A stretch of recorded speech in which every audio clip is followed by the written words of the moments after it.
Good day, everybody. This is Momo from the MomoZone, and I hope you're having an awesome day. Welcome to Momo's Motivation for Musicians, where I use my years of experience to give you some tips and tricks on how to up your musicality as well as your personal life. Today's episode is all about self-discipline for musicians. The word self-discipline is exactly what it sounds like. A disciplinary action taken by oneself in the hopes of achieving something great that only self-discipline could bring you. But what about the talent? Self-discipline combined with talent usually will achieve a very desirable result. The harsh reality is that if you take someone with talent who disregards self-discipline versus an enthusiastic self-disciplined moron with limited talent who uses self-discipline as his main conductor for success, well, need I say more? Mr. Moron will win every time. So how do you become more self-disciplined and not become a moron at the same time?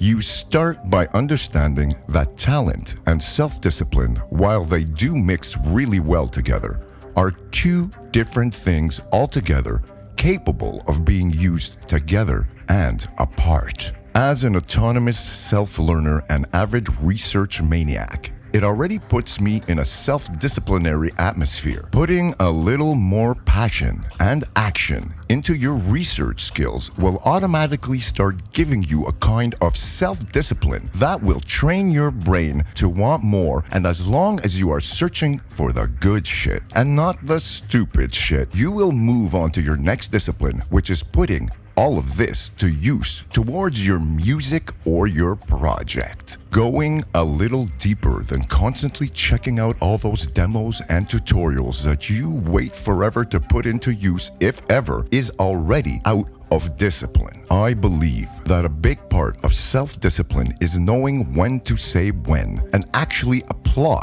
what you've learned within minutes or hours. The kind of self-discipline that doesn't include all the voluntary times that you just played your instrument for hours, playing the greatest riffs you'll never hear again because you didn't have the discipline to record everything you do. And then the discipline to listen and analyze every note, not procrastinate, and just become a better player, writer, arranger, engineer, and self-sufficient musician by the next day, every day. Why? Because self-discipline is also about becoming obsessed. Not obsessed in a bad way, but a great way. A way where you set your true goals that are attainable, divided by your available resources and how much balls you have. Those goals that you think about but do nothing about and keep wishing about. That is part of what self-discipline will set you free on once you activate it on your chosen tasks.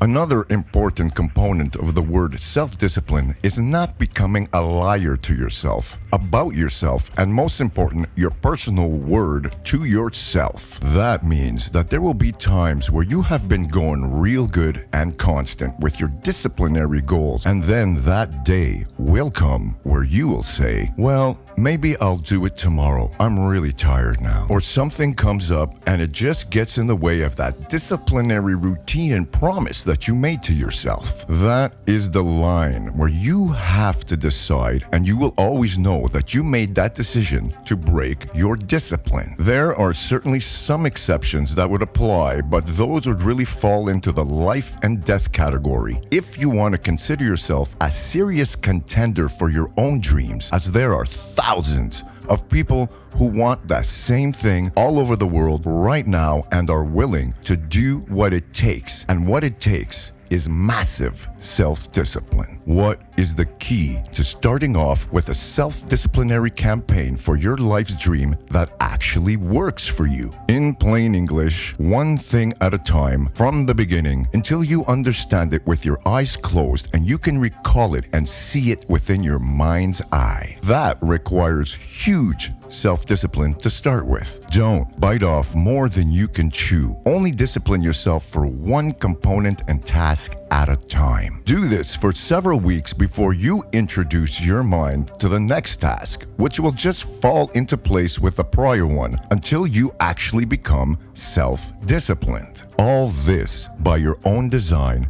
and your own custom-tailored self-discipline plan and conscious choice that you respected. And that's where the self-discipline starts to shine and pay off for you, your music, and everyone around you. Get ready to feel the residual effects that will come in the form of everything you wish your next level was. And it will all be achieved by you jumping on board, tuning up, and turning up the volume on the word self-discipline. You will quickly learn to love it and wonder how you could have lived without it. Thanks for listening, guys. This has been Momo's Motivation for Musicians, and I look forward to seeing you next week. I wish you guys the best musical day ever. You guys totally rock. You're on the Momo Zone.